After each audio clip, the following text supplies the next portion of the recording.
Assalamualaikum warahmatullahi wabarakatuh. Berjumpa lagi dengan saya di channel YouTube saya Ensiklopedia Ahmad Fauzi.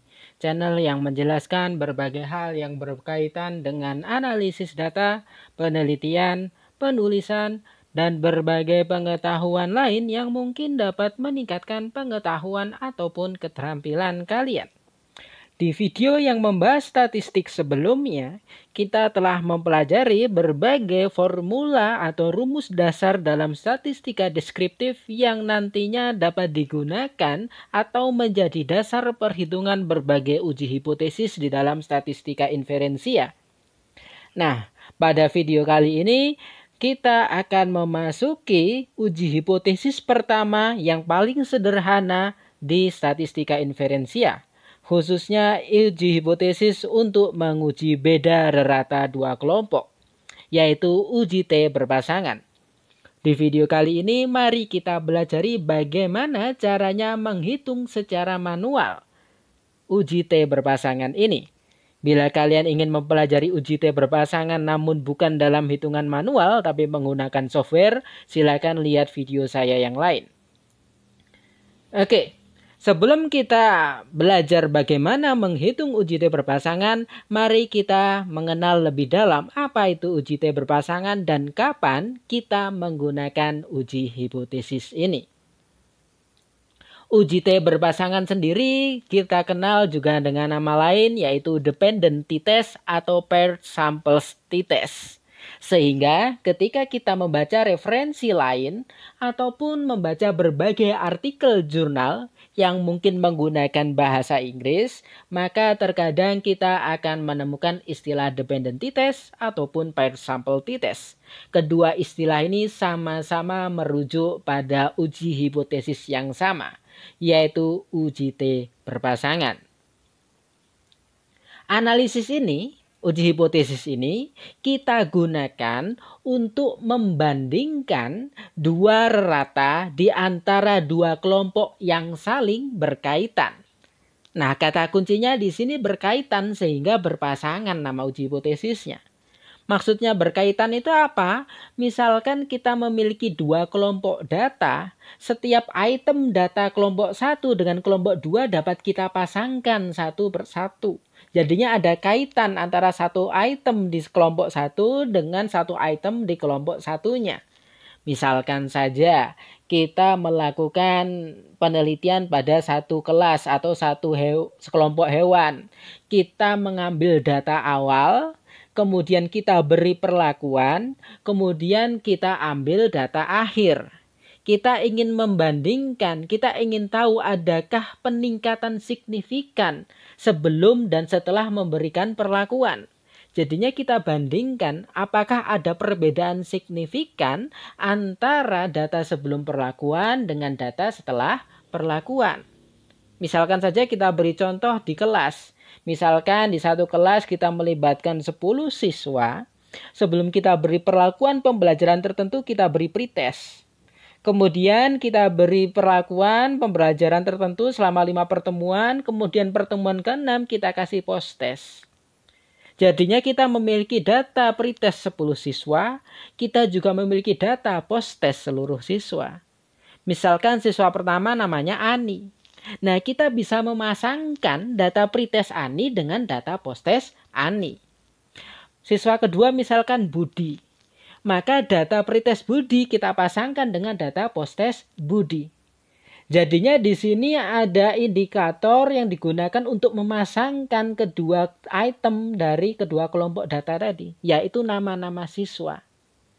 Ya, jadinya prinsipnya uji T berpasangan itu kita gunakan untuk membandingkan dua kelompok data yang bisa kita pasangkan tadi. Pretest siswa pertama dengan post-test siswa pertama, pretest siswa kedua dengan post-test siswa kedua, hingga pretest siswa ke-10 dipasangkan dengan post-test siswa ke-10.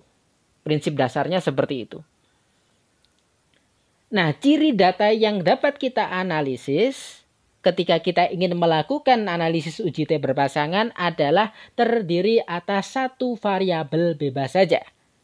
Kemudian kita hanya bisa membandingkan dua kelompok data saja dan memiliki satu variabel terikat saja.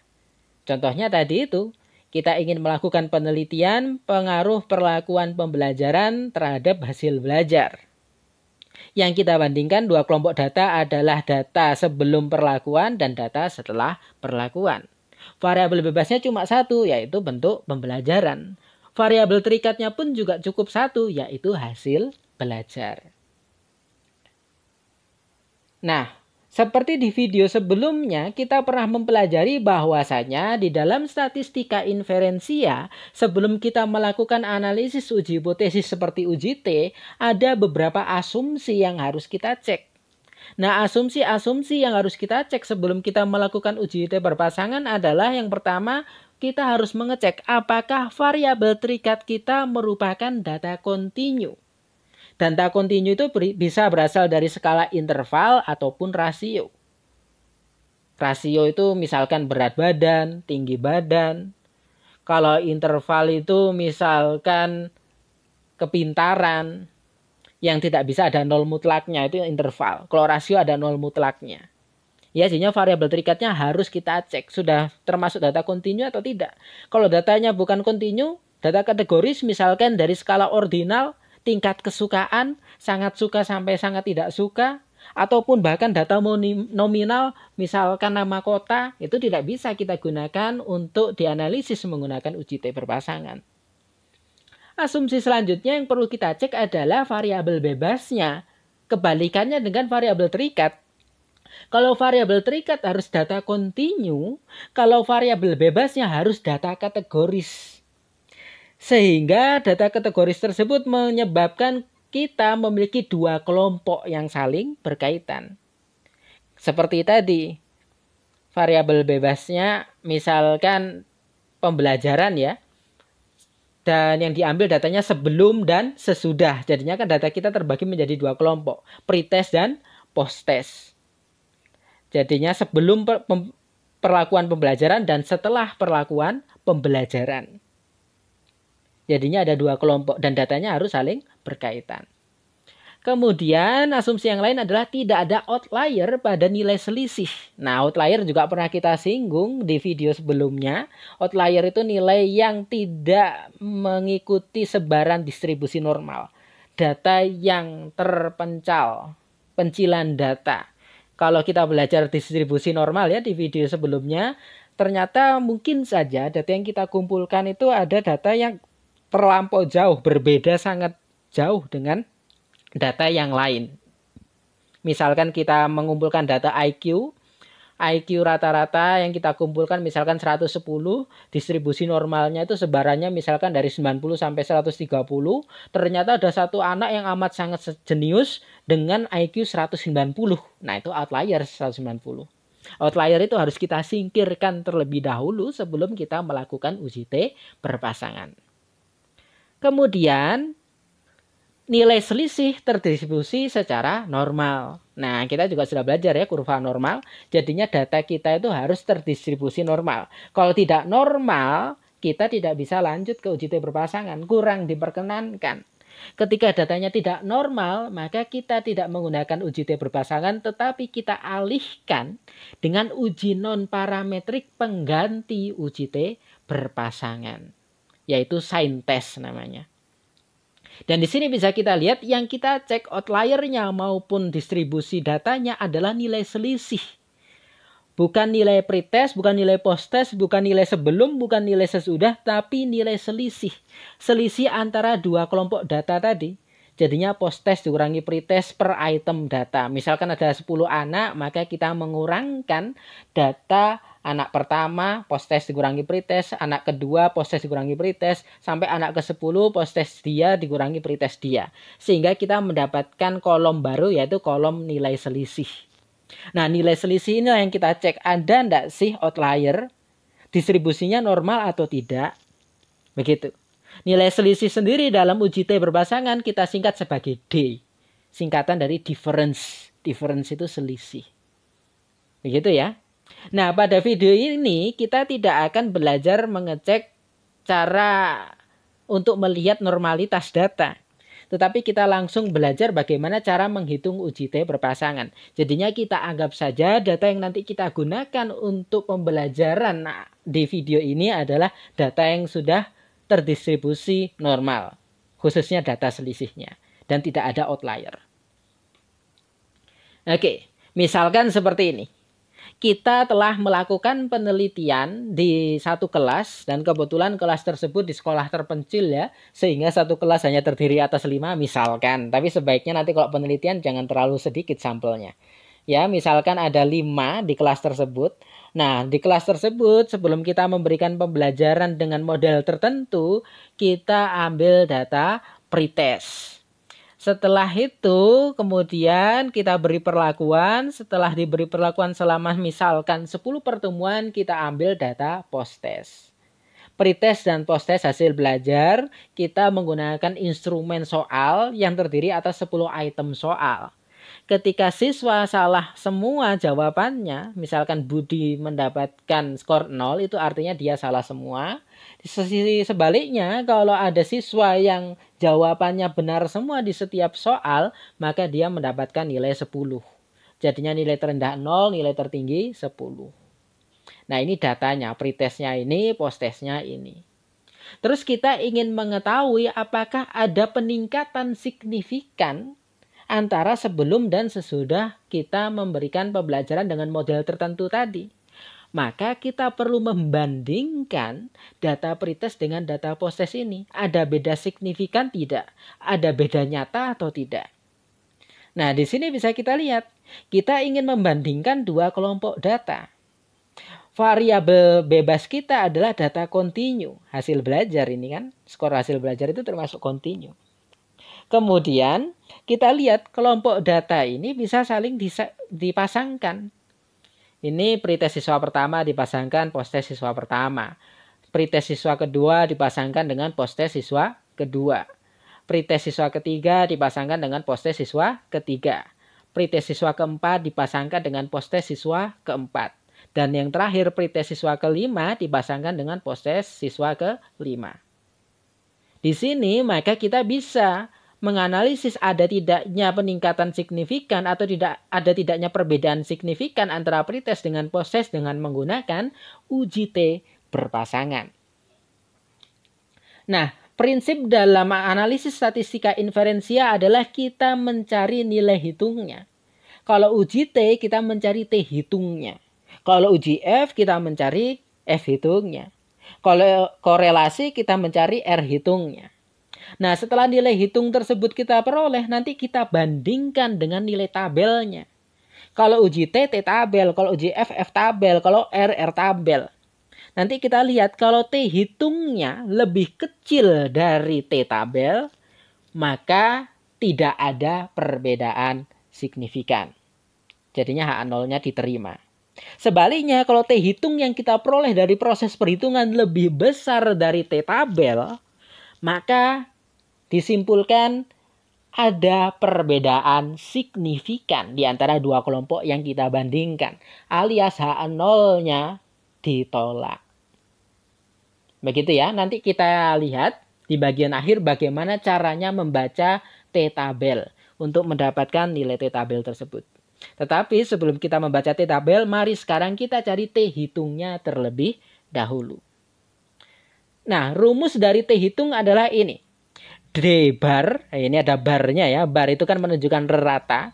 D sendiri saya sampaikan tadi merupakan nilai selisih difference dibagi SD bar. Ya, di sini SD bar ini pernah kita singgung juga di video sebelumnya berkaitan dengan rumus-rumus atau formula-formula dasar yang menjadi dasar statistika inferensia.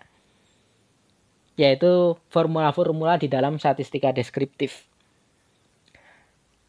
Ya, kalau masih ingat, SD bar ini merupakan standar deviasi dari sebaran nilai tengah kita. Nanti kita hitung bersama-sama. Oke, sekarang kita cari D bar-nya terlebih dahulu. D bar sendiri saya katakan tadi merupakan rata dari nilai selisih. rata dari nilai selisihnya adalah 15 dibagi 5. Loh, 15 ini berasal dari mana? 5 ini dari mana? D-bar itu kan tadi kan rata.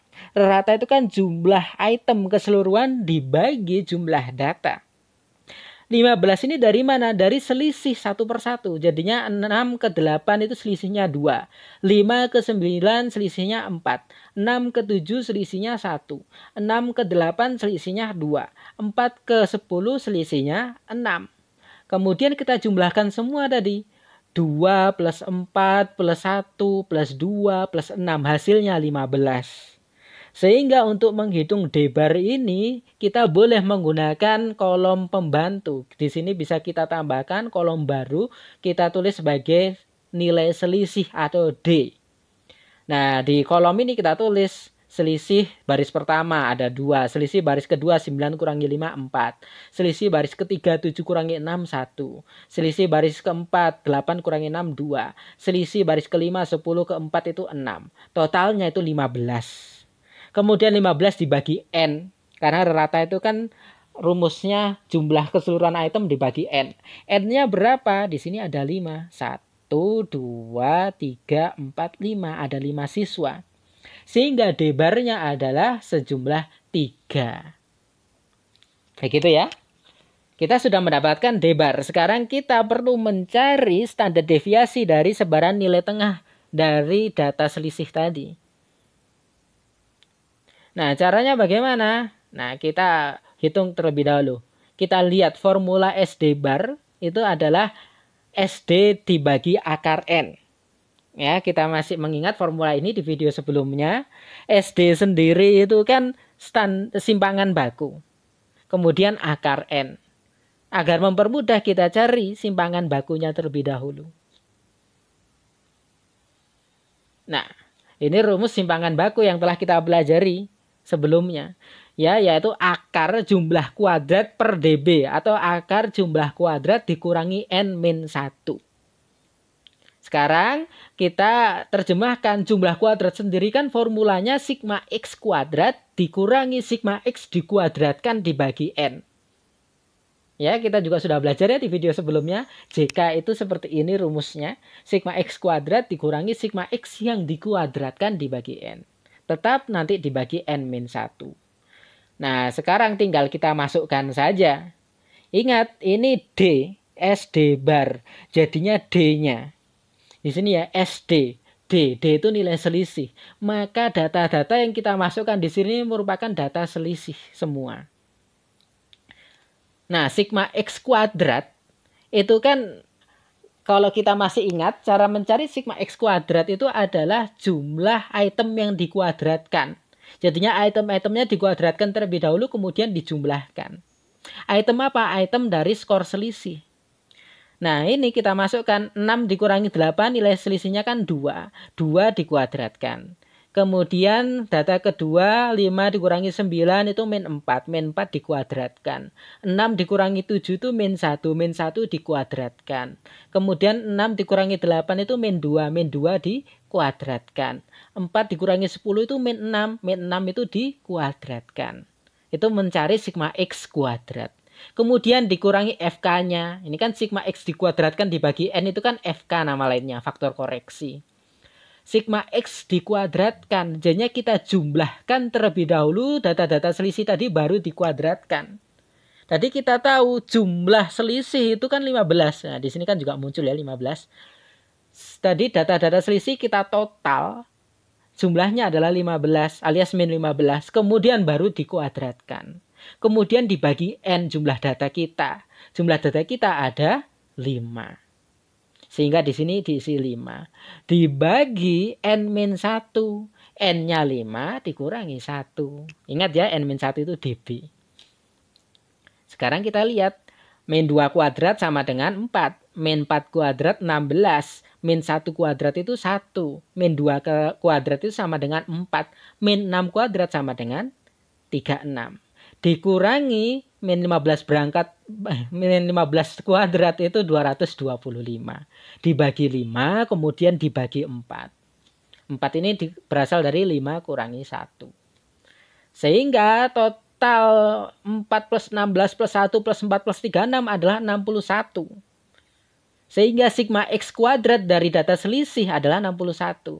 Ya, ini sigma X kuadrat. Ini sebesar 61. Sedangkan FK-nya 225 bagi 5 adalah 45. Sehingga di sini 61 dikurangi 45 dibagi 4. Sehingga 61 kurangi 45 itu 16. Dalam artian lain JK-nya ini sama dengan 16. Nah, 16 dibagi 4 itu sama dengan 4. Jangan lupa ini kita akar tadi. Akar 4 adalah 2. Sekarang kita sudah memperoleh SD. SD-nya sama dengan 2. SD itu simpangan baku ya. Nah, kalau kita lihat di T hitung, rumusnya adalah D bar dibagi SD bar. SD bar sendiri merupakan standar deviasi dari sebaran nilai tengah. Rumusnya adalah simpangan baku dibagi akar N. Jadinya ini masih harus dibagi akar N dulu, agar bisa dimasukkan ke rumus T hitung. Mari kita lanjutkan. Ya, SD bar tadi saya katakan rumusnya SD dibagi akar N. SD-nya sudah kita peroleh yaitu 2. Kemudian N-nya sendiri jumlah datanya ada 5. Ya, bukan 10 loh ya, tapi 5 kan ada 5 siswa. Ya, 2 per akar 5. Karena rumus SD bar SD dibagi akar N. Jadi ini akar 5. Akar 5 sendiri adalah 2,24. Sehingga 2 dibagi 2,4 sebesar 0,89. Inilah SD bar yang kita cari. Di sini kita sudah memperoleh D barnya adalah 3, SD barnya 0,89.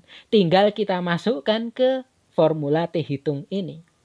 Nah, di sini T hitung sama dengan D bar dibagi SD bar. D barnya 3, SD barnya 0,89. Hasilnya 3,354. Inilah T hitung yang kita cari. Ini termasuk perhitungan yang paling sederhana di dalam statistika inferensia. Cukup segini kita sudah memperoleh T hitung. Kalau di analisis yang lain bisa sampai berlembar-lembar. T hitung sudah kita peroleh. Sekarang apa yang perlu kita lakukan? Kita harus membandingkan T hitung ini dengan T tabel. Sehingga kita harus mencari T tabelnya terlebih dahulu. Nah, T tabel yang perlu kita cari adalah T 0,05 dalam kurung 4. 0,05 ini merupakan probabilitas, ya, taraf signifikansi dari penelitian kita. Nah, pada umumnya pada penelitian itu nilai signifikansinya kita cari sebesar 0,05. Nanti di video lain akan saya bahas kenapa harus 0,05. Sehingga nanti ketika kita melihat T tabel kita mencari probabilitas yang 0,05. Nanti kita lihat T tabelnya seperti apa. Kemudian 4 ini apa? 4 ini dB. Derajat bebas N-1. Tadi kan ada 5 siswa, ada 5 data selisih. 5 dikurangi 1 sama dengan 4. Jadinya begitu ya, rumus mencari T tabel adalah didasarkan pada dB data kita. Derajat bebas data kita. Nah, T tabel dari 0,05 dB4 adalah sebesar 2,776. Dari mana angka ini? Nanti kita cek di T tabelnya langsung. Sehingga ketika kita bandingkan antara T hitung dengan T tabel, T hitungnya sebesar 3,354, sedangkan T tabelnya sebesar 2,776, maka kita simpulkan T hitung lebih besar dari T tabel.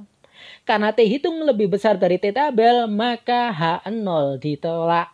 Sehingga dapat disimpulkan ada perbedaan signifikan.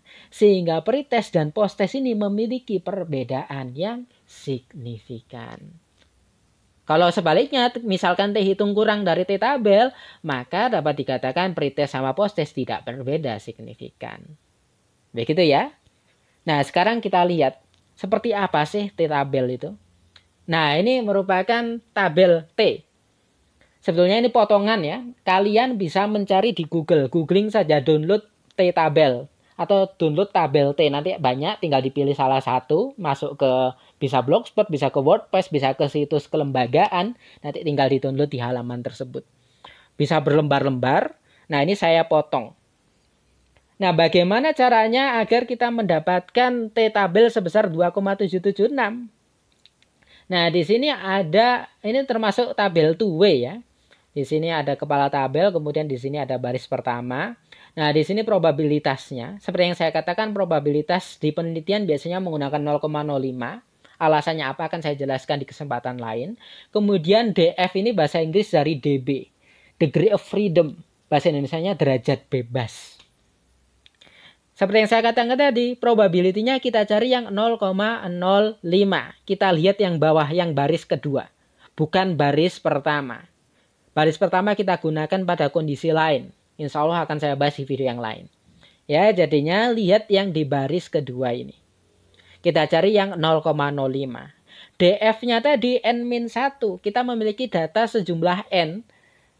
N-nya tadi sebesar 5. Sehingga DF atau DB-nya 5 kurangi 1 yaitu 4. Nah, kemudian tinggal kita tarik saja. Sehingga kita menemukan angka di sini. Ya, 0,05, 4 ketemu 2,77645, dibulatkan 2,776. Sehingga tadi T hitung yang kita peroleh 3, sekian, T tabelnya 2,776. T hitungnya tadi lebih besar dari ini, sehingga H0 ditolak. Ya, demikian penjelasan saya berkaitan dengan apa itu UJT berpasangan, kapan kita gunakan, dan bagaimana caranya menghitung UJT berpasangan secara manual serta pengambilan keputusannya. Demikian penjelasan saya, mohon maaf bila ada kesalahan. Di video selanjutnya mari kita belajar menghitung UJT yang tidak berpasangan. Terima kasih. Assalamualaikum warahmatullahi wabarakatuh.